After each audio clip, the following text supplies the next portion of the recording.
Welcome back. I really had to slow down making these videos because of the trauma beginning on October 7th. I'm just absolutely blown away by what is happening in Israel. And I can't tell you what a surreal feeling it is to be studying Isaiah and the prophecies of the last days and to see this tragedy and these prophecies unfold before my eyes. Just the last video I shared the verse, "Behold, I will stir up the Medes against them, which shall not regard silver and gold, nor shall they delight in it. Their bows shall also dash the young men to pieces, and they shall have no pity on the fruit of the womb. Their eyes shall not spare children." How horrifically true this has been and continues to be. And it is heartbreaking, and I cannot take my eyes away from the news and from what is happening in that part of the world, because there are so many prophecies and so much misinformation and so much misunderstanding in this part of the world, namely the history of this place. And we'll go over that a little bit today in the verses ahead. But we ended up in verse 17 last time, is speaking of the adversary who made the world, as verse 17 says, as a wilderness, and destroyed the cities thereof, and opened not the house of the prisoners. And beginning in verse 18, it says, "All the kings of the nations, yea, all of them lie in glory, and every one of them in his own house." So, you have monuments to world leaders, to monarchs, whatever. They all lie in glory, no matter how wicked they are. Generally, if they were huge leaders in the world, they have some sort of pomp and circumstances surrounding the place of their burial.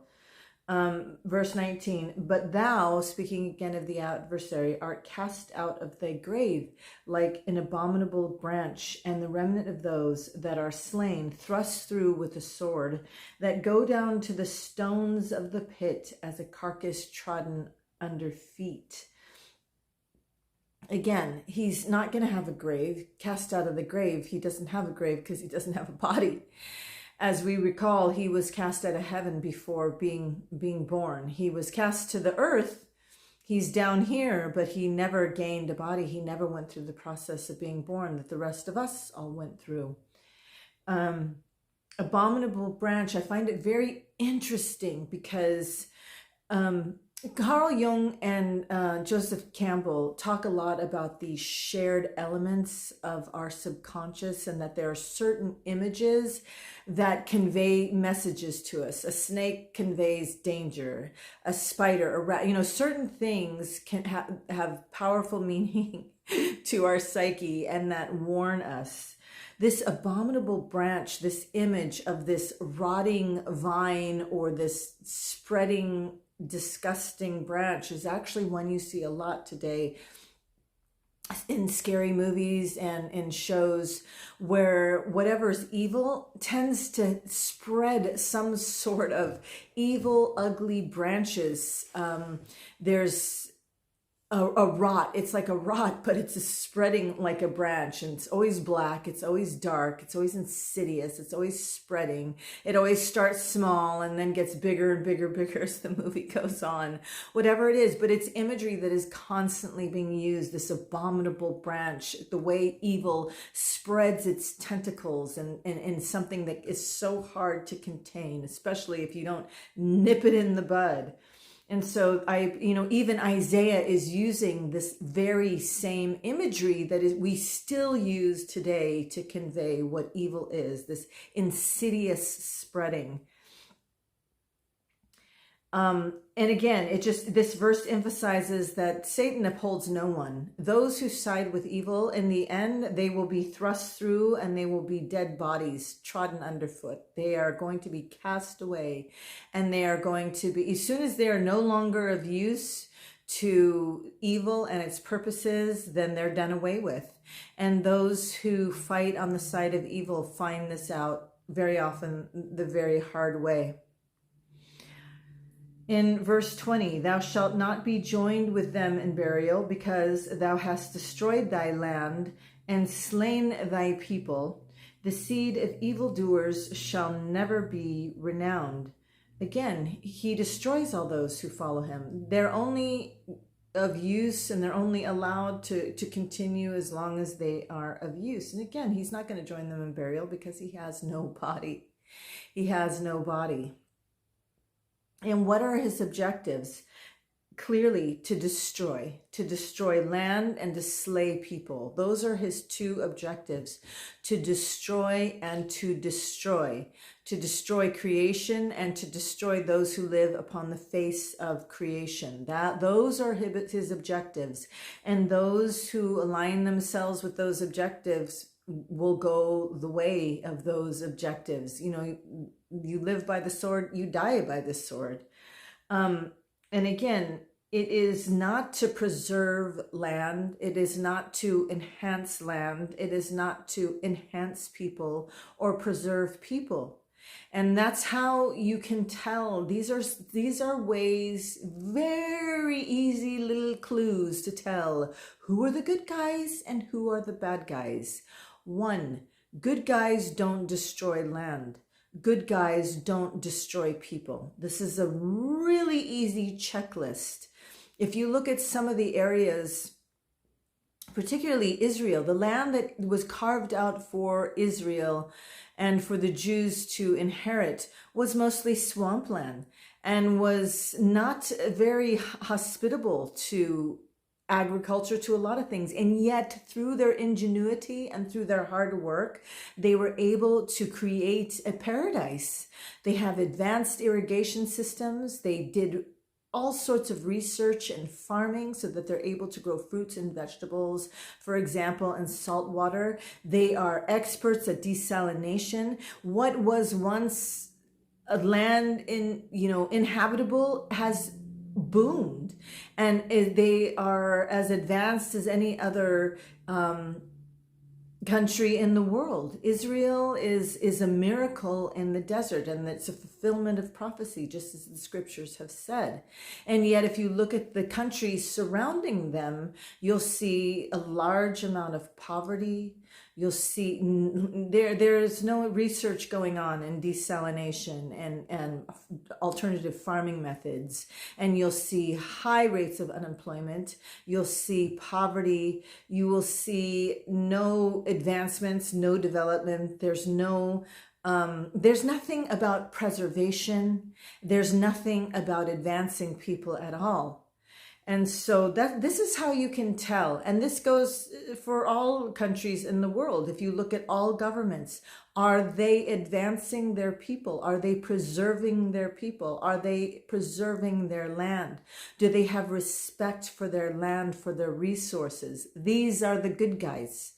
These are the people that respect creation in all its forms, whether it be the land, whether it be the animals, whether it be the people.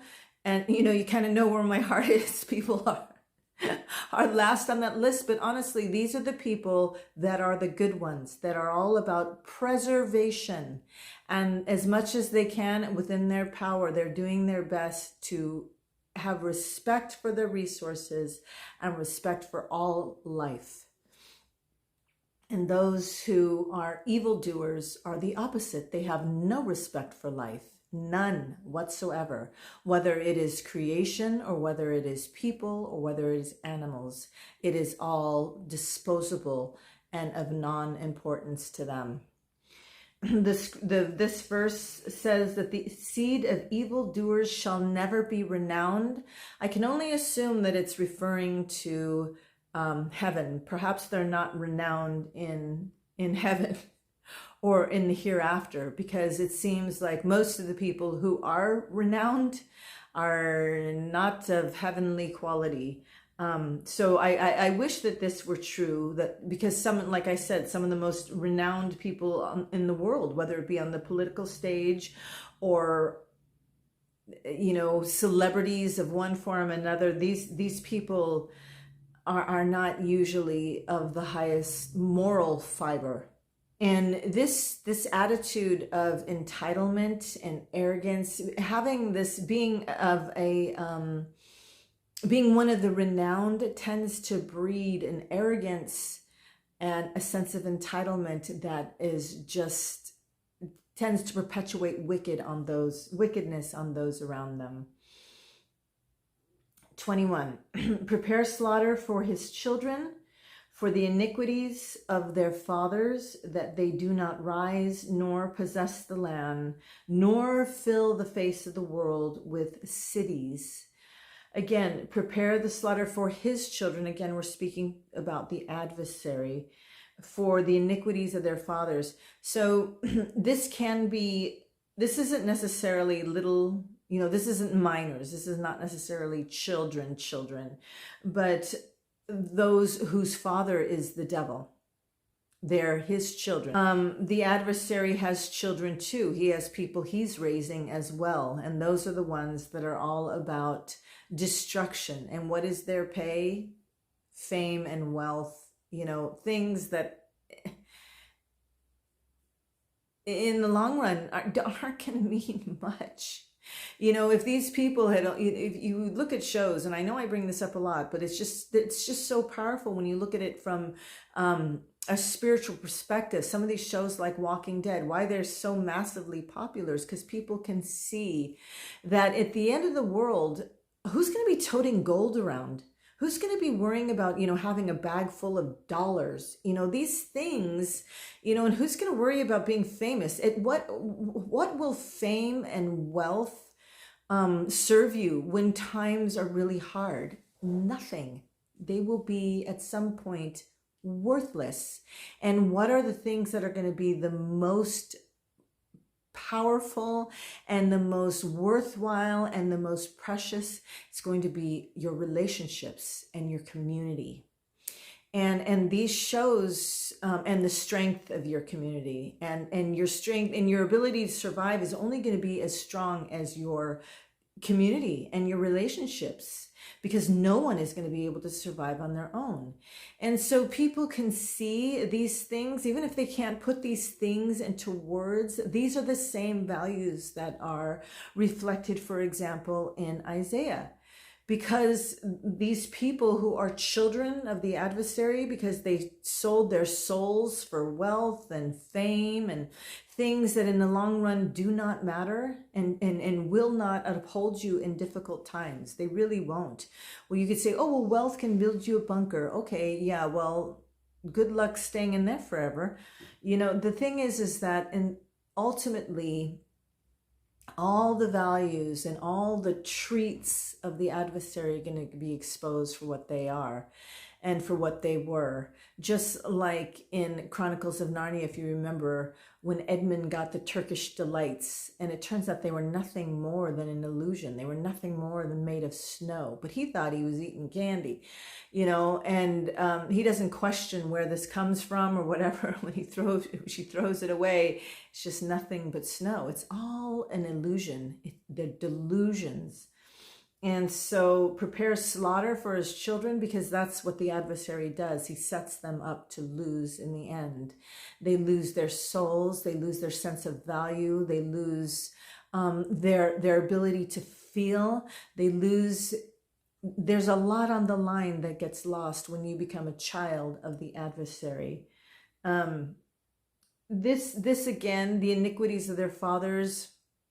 Unfortunately, when people are raised by people whose values are values of the adversary in one way or another, who value things above people, who have no respect for creation or for life or for anything, these people often reap the sad consequences of the iniquities of what they were taught. Now, again, this gets a little tricky, because in the second article of faith, we read that men will be judged for their own sins and not for Adam's transgressions. That's true, but there is a sense that we do bear the consequences of the iniquities of our fathers when we are taught incorrectly. Verse 22, for I will rise up against them, meaning the children of the adversary, saith the Lord of hosts, and cut off from Babylon the name and remnant and son and nephew, saith the Lord. So again, Lord of Hosts, by the way, is usually like his judgment mode. Lord of Hosts, and cut off from Babylon the name and remnant. So the identity and remnant, son and nephew. Sometimes this is translated as great grandchildren and grandchildren. It's translated different ways. Relatives, they're all going down with the ship if they stick with them. And the Lord says, and the key thing in this particular verse is that the Lord says, I will rise up. And so he will do the cutting off. And again, Babylon, even though Babylon wasn't much of anything in Isaiah's time, Babylon comes to represent all worldly governments, worldly powers that disregard the sacredness of life and the holy things of God. And he's saying that he will cut off that identity, the remnant, those who follow after this kingdom. There will come a time when the Lord will wipe this whole way of living of the great and spacious building off the face of the earth. 23, I will also make it, speaking of this kingdom, Babylon, a possession for the bittern and pools of water, and I will sweep it with the besom of destruction, saith the Lord of hosts. So the bittern is a creature of waste and desert places, usually an animal that serves no purpose. You know, no one's going to be, you're not going to see a farm of bitterns being raised, you know, for their fur, their skin, their meat, their milk, nothing. This is an animal that is of no use to man. And so it's just going to be for the possession of bittern and pools of water. I find that interesting, pools of water. Why would he include pools of water? Because usually where there's water, there's life. So you get the idea that it's still going to be hospitable to life, but not apparently, it won't be enough to sustain large amounts of people. Unless, again, of course, like I said, of that example of Israel, how they were able to turn this land that they were given into gold, as I've heard it said, into gold. They were able to do this, and but this seems to say there's going to be resources, but they're going to be completely unused. And the besom is a broom of destruction. Hello. You can be in here, but Marvin. Sorry. Speaking of broom, he loves to sweep the camera out of his way as he's laying there. And I will sweep it with the broom of destruction, saith the Lord of hosts. Again, he's still in the Lord of hosts mode. Verse 24, the Lord of hosts hath sworn, saying, surely as I have thought, so shall it come to pass, and as I have purposed, so shall it stand. So what the Lord says is going to come up to pass, and it will be fulfilled perfectly, just as he said it would be.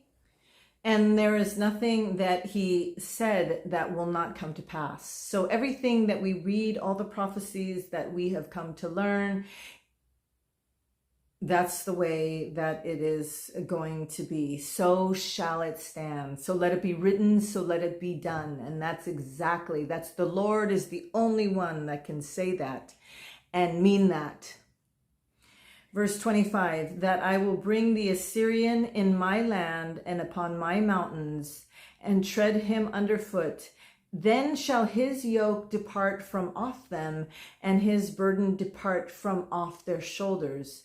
And as we discussed before, the Assyrian very often refers to the Antichrist and that force of evil that is a burden on us. It is part of the burden of mortality, because as we recall, Satan and a third of the host of heavens, where did they go? People say, oh, they're in hell. They're here. They're here. They're here among us. They don't have bodies, and they have all their memories. They did not pass through the veil of birth, so they remember everything from the beginning of time, from when they were cast out of heaven, from the war. They remember who we were before we were born. They know who's who and what is what. And so if you know, sometimes I wonder, you know, some of the people that just seem to be hit hard, you know, with things, you know, it's like, can this person get a break? Why did this happen? You have to happen to this person, or why did this person have to pass through this? And you wonder how much of these hosts, this 1/3 that fell with Satan as part of the burden of mortality, of having to deal with temptation, not just temptation, but with evil being behind many of those temptations. You wonder, because these people fell and they did not lose their memory. They did not pass through the veil, and they do not have bodies. I'm not saying that they are, you know, have limitless power. No, that's not true at all. What I'm saying is that they do have certain things in their arsenal that we might not be aware of. And it seems to me that one of their most hateful tactics is to go after certain people and to make certain people to exact revenge on them. It just seems, because some people just, they don't catch a break. They just, one thing after another. But this Assyrian is going to eventually lose that power to torment and to tempt and to deceive all things. And then shall his yoke, and that is his yoke. His yoke is the deception. It is the temptations. It is all that torment that goes along with having an adversary in this life. And it's going to depart from off of us like a burden that was on our shoulders. Verse 26. This is the purpose that is purposed upon the whole earth. And this is the hand that is stretched out upon all nations. I love this verse because it quite clearly says that the whole purpose of everything, this is the purpose that is purposed upon the whole earth. This should sum up the whole purpose of mortality, is what we just read, is that yoke, that burden of deception, that burden of temptation, that burden of being made vulnerable to things that our spirit is so much greater than, that is going to be removed, and that is going to be conquered. In other words, good is going to conquer evil, and that is the purpose that is purposed upon the whole earth. And it is just so beautiful, because very often, sometimes when we are, you know, feeling confused and depressed and wondering, you know, how is this life going to turn out? The way it's going to turn out is that evil is going to lose its way.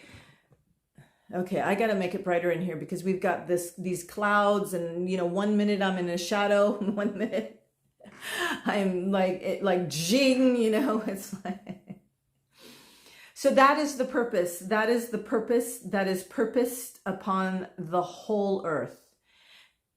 Good defeats evil out of our lives. Not only out of our lives, but as I said, remember the difference between the word earth and world. The world usually refers to kingdoms and cultures and ways of men, but earth is creation.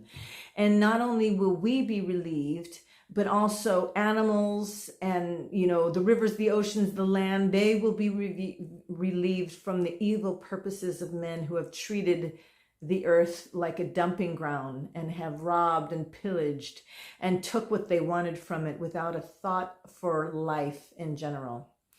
So that is the purpose. This is the purpose that is purposed upon the whole earth, and that is to remove the yoke of the adversary from off our shoulders, to remove this burden, to conquer evil. And this is the hand. We see that his hand is stretched out still, that this is the kindness that God is offering to us to make the burdens of mortality depart from us. And nothing can deter God from this purpose. This purpose will be fulfilled. It will be fulfilled, as evil as the world seems to be, especially now, where we are hearing of atrocities upon atrocities from one part of the globe to another, from one people to another, of these horrific atrocities, not just in Israel, but all over the world. God's purpose is to remove this burden, and he will do it, and it will happen. For the Lord, verse 27, for the Lord of hosts hath purposed, and who shall disannul? In other words, no one can stand in the way of God's purposes. As I believe I've shared before, so many people think that Satan is the dark equivalent of God, that it's like yin and yang, that Eastern symbol of yin and yang, where there's light and then there's darkness, and there's a little bit of darkness in the light and a little bit of light in the darkness, and that it's a perfect balance of power. No. This is not the way that it is. It isn't, because there is far more light than there is darkness. This is as cool as a symbol as it is. It is an inaccurate portrayal of the universe. It is, because there is far more light. There is far more light in the universe than there is darkness. And ultimately that light will conquer, and that light will prevail, and that light is the one that is the purpose and the design of this whole universe and this whole creation. It is the purpose and it is the design. It is far greater than the darkness. And so that symbol of yin and yang is inaccurate. It is not true. And so people don't need to fear. That symbol is a symbol of fear, because it shows like, oh, evil is just as strong as good, and the tables can turn and it can go, no. Even though evil does prevail in some areas now because of agency, ultimately the whole purpose of this earth will be fulfilled, and that is to crush the adversary and his ways. So, and who shall disannul? That's what I'm saying. Who shall disannul? There is no equivalent power of God. There is no dark equivalent power of God. Nowhere in the universe. God is the greatest power. He that is good, he that is love, he that is kindness and mercy is the greatest power. And there is no one that can disannul, that can cancel whatever it is that he has proposed and has purposed to do. And his hand is stretched out, and who shall turn it back? No one shall turn it back. There is no power that can turn back God's purposes. And that's what people have to understand, and have to assign appropriately the power of Satan. Yes, he can afflict us, as we see in the previous verse, this yoke and this burden of having an adversary and having that force of evil. But there is no power that can turn back the hand of the Lord, that can cancel his purposes, disannul them. Verse 28, in the year that King Ahaz died, was this burden. So this burden of, and this verse is interesting, because you think, wait a minute, Satan's influence and all that, that's been around for a long time. But speaking specifically of the instance of King Ahaz, remember King Ahaz was the king of Judah, and Isaiah came to him and said, be quiet, don't go talking to other kingdoms, but it was too late. King Ahaz had already made an alliance with the king of Assyria, with this huge, massive, gaping mouth that had its mouth all around the region. King Ahaz thought, this is the person, this is the power that I need to appeal to defeat my brother, Israel, who had aligned with Syria. So this is what happened. and if you look at this this situation, you can look back beginning with Cain and Abel. It is when brother turns against brother, and they are aligning with powers of evil to defeat each other. And that is when the burden began. That is when the burden began, when brother was against brother and they aligned with powers of evil. That, in other words, they enabled evil to come into their lives to serve their purposes. But it's like inviting in vipers into your house because you want them to kill the rats. Well, guess what? Those vipers are going to turn and kill you when there's nothing left to eat. So this is what people don't understand. The forces of evil are very much like a venomous snake, and very much like a lot of the metaphors we have for forces of evil. These are things that might serve a useful purpose for a moment, we think, but in the end, it'll cost us our spiritual lives, and sometimes even our physical lives, because that's what evil does. Evil destroys. It doesn't build up. It destroys. So the burden, and what is the burden? The burden is thinking, is becoming the children of the adversary and aligning with the adversary. So in the year that King Ahaz died, yes, we read in chapter 7 in Isaiah that he refused the offer of God. He refused to have faith in God. He's like, oh, sure, Isaiah.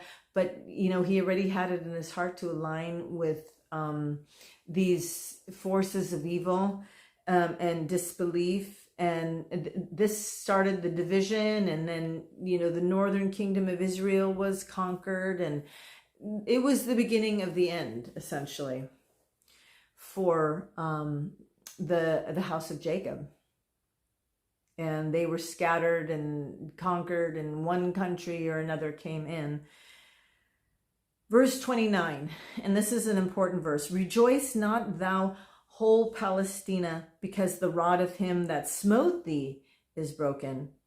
For out of the serpent's root shall come forth a cockatrice, and his fruit shall be a fiery flying serpent. So this is one of the verses where the King James translation fails miserably. Fails miserably, because where it says, rejoice not thou whole Palestina, the word Palestine doesn't appear anywhere in the Bible. This is totally inaccurate. The word was not Palestine here. The word was the land of the Philistines. Philistia is the word. Philistia, or Philistia, however you want to say it. It was not Palestine. So this is the problem, because what it does is it legitimizes the false story that the people of Palestine or Palestinians were owners of the land or were native to the land. No, this is not true. And so, anytime an archaeologist goes and does any type of research in the area, what comes up? Palestinian relics? No. Jewish relics, Jewish coins. Jewish scriptures are found in clay pots that are 2,000 years old. Jewish things. There are no Palestinian things. It wasn't the word used in Isaiah and Hebrews, and it wasn't in Joel, and it wasn't in some of the other words. It was the word Peleshet. Peleshet is the word used, and it should have been translated, as I said, Philistia, or the land of the Philistines. And as it was done in most of the other Bible translations, if you go to Bible Hub, for example, and put in Isaiah 14, verses 29 through 31, because that's where you see the word Palestina, it'll say Philistia. It won't say this Palestina. There is no Palestine. Palestine is neither mentioned in the Bible, nor is it mentioned in the Koran. There is no Palestine. So then where did this word come from? When the Jews were a hard people to conquer, and when they rebelled against the Roman Empire, the Roman Empire renamed the whole area Palestine, and they did it to distance the Jew from Judea, from Israel, from all that, from their homeland. And they just made it, okay, this has nothing to do with you, Jew. You no longer can call this land your home. This is just going to be known as Palestine. So it was the Romans and the Roman Empire that renamed the area Palestine. So every time you use the term Palestine, what you are saying is eradicate the Jew, get rid of the Jew. So it's an extremely offensive term because it was invented and it was created to get rid of the Jew and their identity to the land.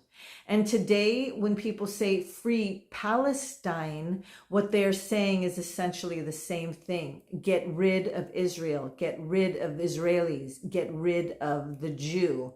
That's what it means. And it's trying to diminish the connection that the Jews have had to the land for millennia. So this is why this is the one area of, well, there are many areas actually, let me be honest, of the King James Bible where I'm like, this was a huge mistake.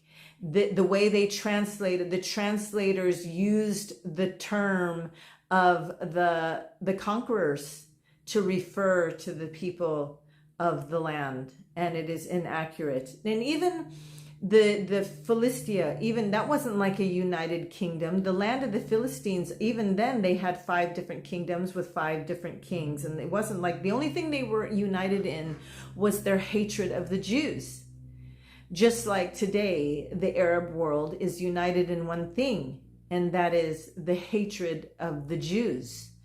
And so that's the only thing that makes them pretty much unified, because their forms of Islam is different. You have your Sunni and you have your Shiite. They worship differently. They believe differently. And so this word Palestine is incredibly offensive to Jewish people, and for good reason. Historically, you can go back, again, millennia, and see how this word was used to try to eradicate the Jew and to eradicate Israel, and to distance them from the land and from their own identity. So no, the Jews are not Palestinians, and there really isn't anything that is Palestinian. And in fact, most of the people, for example, in the Gaza area, they were many people came in the 30s and 40s to work the land, and there were many people that came from Syria, and there were many people that came from Egypt, and many people in that area are not native to this land at all. They're immigrants. And so what I'm saying is that, like, the only people that can say they have a native claim to this land are the Jews. To that region of Israel are the Jews. When like being Native American, if you were to do extensive digging throughout, archaeological digs throughout the country, you're going to find Native American relics. You are going to find evidence of Native people. Okay, maybe you're going to find some old shoes and some old G.I. Joes and some old wheels from some certain things like that of the subsequent people. But the oldest things are going to be from the natives who lived here a long time ago. So what I'm saying is that you moved in later, you came in later, and yet you're saying that you're entitled to the land, and saying that the people, because they had been expelled so many times, the Jews had been expelled, they've been carried off, but their dream has been to return to the homeland for a long time. And they started trickling in long before 1947. They were coming in back to their land. And they are often referred to in a negative light because they want to return to their land. This is what I'm saying. This is a war of words. This is a religious war that is taking place right now in the Middle East. This is a war of religion and philosophy. This is not a war of land. This is not a war of land. This is a war of the same that the Romans started. Let's eradicate the Jews. This has nothing to do with who's entitled to the land or anything like that. And so that term Palestine is an offensive word, and people should educate themselves on the history of Palestine and all the atrocities that were committed against the Jews and Jewish settlers in that area long before this latest war has broken out. But it's saying that don't get excited, region of this land, or not even, because Palestine refers to Israel and all this, but this in particular.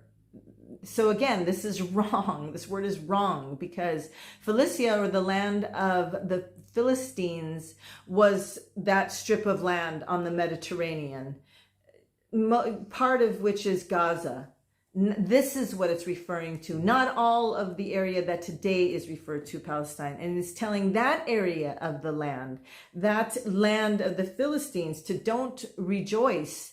You're going to see Israel get defeated, but guess what? You are going to reap the whirlwind, because the rod of thee sure is broken. Their power has been diminished, but out of the serpent's root, in other words, the adversary, root, shall come forth a cockatrice, a poisonous snake, and come forth, and his fruit, and what he is going to breed, is going to be a fiery flying serpent, which causes death. So you're going to trade one monster for another, and it's just going to get worse and worse as time goes on, and that this will be eventually the fiery flying serpent. Again, you have to remember that this was what was the cause of death for so many of the Israelites who refused to look at the serpent that Moses held up. He said, if you look, you'll live, because these fiery flying serpents were flying around and biting people, and whoever got bitten died. And Moses said, it's as simple as looking this way. But because they thought it was ridiculous, they had no faith in this, healing, they refused to look, and so they died. You think this is pretty simple, look and live. Okay, it's worth a shot. But if you're so stubborn that you refuse to look, that you're going to die. So this fiery flying serpent is going to be deadly to people, because they're going to have no faith. There's going to be no means to save these people. And again, you get this idea that this is going to be something that is supernatural, because the fiery flying serpents, how often do we see those? How often have we seen those since Moses? Whatever it is that flies around and kills people, that can also save people, this is a supernatural force. Verse 30, and the firstborn of the poor shall feed, and the needy shall lie down in safety. And I will kill thy root, remember thy is still the adversary, with famine, and he shall slay thy remnant. So again, in Isaiah, we always hear of horrific things coming, like he scares and the fiery flying serpents and the cockatrice and this and that. But then he always gives us an image of safety and of peace and of comfort. And the firstborn of the poor shall feed, and the needy shall lie down in safety. And again, this firstborn is in reference to what happened in the land of Egypt. They had to put blood on above their doors in order to not have their firstborn be taken and killed. But here he's saying the firstborn, not only shall he not be killed, he's going to be fed. There's going to be an abundance. And the needy shall lie down in safety. Again, Isaiah always has a promise of abundance for people who are humble. Remember, one of his greatest pet peeves and one of the greatest dangers that he points out all the time is arrogance, that entitlement, that thinking that you're better than other people, and thinking that you know better, and refusing to rely on God, because who's God? That is what he constantly warns against. So those who are needy are those who need God. They're the ones who are humble. They are the ones who need a savior. Those ones will have abundance. Those ones will have safety. Isaiah always has promises of abundance and safety, even in the midst of destruction. And that is something that we have to remember, that abundance and that safety will be there as long as we rely on our Savior and need that relationship and seek that relationship. That abundance and that need will be there. Those needs will be fulfilled. Verse 31, howl, O gate, cry, O city, thou whole, again we have Palestina, that is not the word, is Philistia. It is the land of the Philistines, whole land of the Philistines, art dissolved, for there shall come from the north a smoke, and none shall be alone in his appointed times. So again, the land of the Philistines represents a people that wanted to destroy the Jews, as the ancient Philistines did. And the people of the land of the Philistines today are of that same spirit. They want to eradicate the Jews. Their whole raison d'etre is to destroy the Jew, not to preserve the land, not to educate their people, not to create greater forms of farming and to innovate and to create a greater life for their people. No, their one spirit is a spirit of destruction. And so these people are the ones that wanted to destroy Israel, and they are the ones that are going to be howling. Okay. And it's just interesting that it says that there's going to be a smoke. You just wonder what exactly Isaiah saw.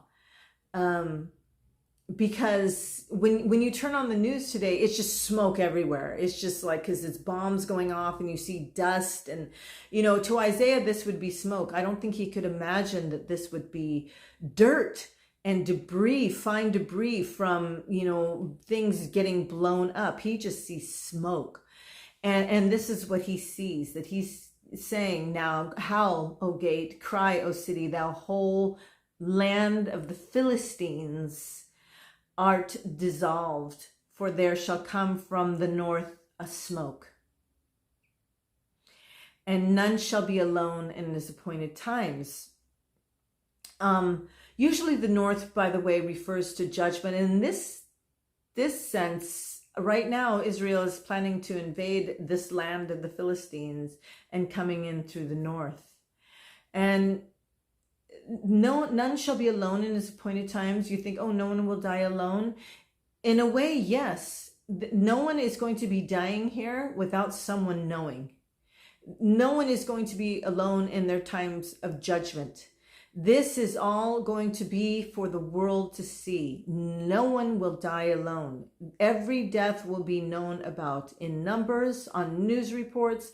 It seems like this whole thing, when they are dissolved from the face of the earth, that this is going to be known throughout everyone. No one will be alone in his appointed times. Verse 32, what shall then answer the messengers of the nations, that the Lord hath founded Zion, and the poor of his people shall trust in it? And this was such a powerful verse to me now, because we see here, who are the messengers of the nations? Right now it is the media, and right now it is hard to find a media outlet that is not incredibly critical of Israel for defending themselves and for refusing to live next door to people that want to obliterate them from off the face of the earth. And so, they are constantly, criticizing Israel and saying, you're committing war crimes, you're doing this, that, and the other, because you're defending yourself, and because the enemy is so clever that he's hiding among citizens. So therefore, the criticism falls on Israel. I mean, it's not funny, but I'm trying to imagine what would have happened in World War II if the Nazis had used the same tactics, if they had hid among the German citizens. Would the nations have simply said, oh, well, war over, they're safe because, they can go about their killing and they can go about their desire to destroy the Jew because they're hiding behind innocent citizens. So, what would have happened at that time? I don't think they would have hesitated to continue their battle and to fight until they were the Nazi party was destroyed. And if people decided to hide them out and to allow them to use them as human shields, I don't believe that the world would have hesitated to continue their fight against the Nazis. And yet the world expects, many of these messengers of the nations expect Israel to give up and to allow themselves to be tormented and to be killed and to be slaughtered and to be displaced, because hundreds of thousands of Jews right now are being displaced from their homes along the borders with these warring neighbors. But no one mentions them. No one mentions the slaughter and the disappearance of many Israeli villages over the past 100 years or so, if not longer. No one mentions them. No one mentions all the Jewish refugees over the decades and the years. No word. There is only a focus entirely on the land of the Philistines. Only entirely by the world. Why? And people ask this question. Well, it's really simple. It is really simple because those who run the world are the children of the devil. And as harsh as that may seem, is they just look at their motives. What are their motives? Are the motives of the messengers of the nations, are they to bring peace? They are to make money from their networks, and war makes money. And sensationalist stories make money.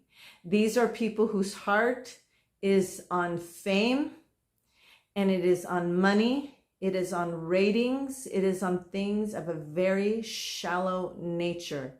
And this is how you tell the good guys from the bad guys. They're not interested in the truth. They don't care about the history of the land. They don't care what atrocities the Jews have suffered, several times almost being wiped off the face of the planet. They don't care. They don't care. And so if you have a people that are without a heart and without a conscience, of course they're going to be critical of people who are defending themselves against the devil, because they work for the devil. They work for evil. And there are a lot of innocent people on both sides. And unfortunately, once a tyrant gets voted in, as the Hamas government was voted in by the people of Gaza, once they are voted in, it is like the scriptures say, you cannot get rid of these people. Once they're in power, they have their friends in power, and then they oppress the people, and the people lose agency, and then the people begin to live in fear. And they're victims of their own choices, because this is what they wanted. They thought this is what they wanted. And so for Israel to fight against the force that is not only killing their people, but also killing the people of Gaza, and diminishing their rights and diminishing their access to education, to freedom, to all sorts of things. Israel is a force for good, to liberate even the people of Gaza. So again, the Lord says to all the reporters and all those people, the Lord says, the Lord hath founded Zion, and the poor of his people shall trust in it. The Lord said, I am going to decide who gets this land, and I have already decided. And so those who are the humble followers, they can trust in my promises. They can trust in me. And all the rest of you will fail miserably. You will fail miserably. those who fight against Zion. And so this chapter, as Nephi says in the next chapter, in 2 Nephi chapter 25, he says, in the days that the prophecies of Isaiah shall be fulfilled, in the days that the prophecies of Isaiah shall be fulfilled, men shall know of a surety at the times when they shall come to pass. Wherefore they are of worth unto the children of men. And he that supposes that they are not, unto them will I speak particularly, and confine the words unto mine own people. For I know that they shall be of great worth unto them in the last days. For in that day shall they understand them. Wherefore, for their good have I written them. So you wonder why it is that Nephi chose these particular chapters. It's because he knew they were coming to us, and that these words were going to be of great worth to us. And they are, because we are seeing these prophecies fulfilled, and we are recognizing what is happening. And yet we can take comfort in the promises that Isaiah always incorporates into his prophecies for those who believe and those who are in a relationship with the Lord. That we will have abundance, we will have safety, we will have peace, despite all the destruction and the chaos that is going to take place all around us.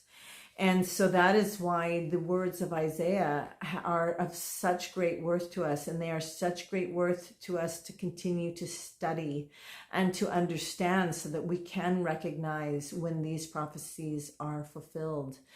And this is why it's so important to maintain and to remember our spiritual identity first. And again, just to hark back to those shows like The Walking Dead, you wonder if all there is to life is all our material possessions and everything. Why are these people bother walking around looking for life? They're trying so hard to preserve life. They're trying so hard to preserve their life, because in the end, when there's nothing else, when everything else has been, diminished to rubble, the only thing that matters is life. And as a child of God, that is our first and foremost identity, that we align with life and respect for life. War, of course, is ugly. People dying is horrific. And yet people are dying all over the world, every day in horrific situations. And yet we tend to only focus on certain areas, and we only tend to focus on certain people. And so it is just, as a child of God, you recognize all the loss of life, not only among people, but among animals and among nature, all the diminishing of life on our planet. And that's what it means to be a child of God. It's the child of a creative and a beautiful and a preserving force, and not a force of destruction. However, as we continue to read and study the Book of Mormon, we'll realize that defending ourselves is okay. Protecting ourselves, protecting the beautiful things that we believe in, defending our relationship with God and preserving that knowledge is worth fighting for. And as a child of God, you're entitled to life. And I just hope that you are in a church that recognizes that there are some things that are worth fighting for and defending and preserving. Not everyone can, get some clay pots and roll up a scroll and hide it somewhere, even though that was a brilliant move on their part. Nevertheless, that how we preserve what is good is going to be done with strong spirits and not wilting spirits. It has to be done with strength, through strength, by having our identity as a child of God first and foremost, not only about ourselves, but about others. And that is how we will be a force for good that will ultimately conquer in this world and prevail in this world. And I will talk to you again soon.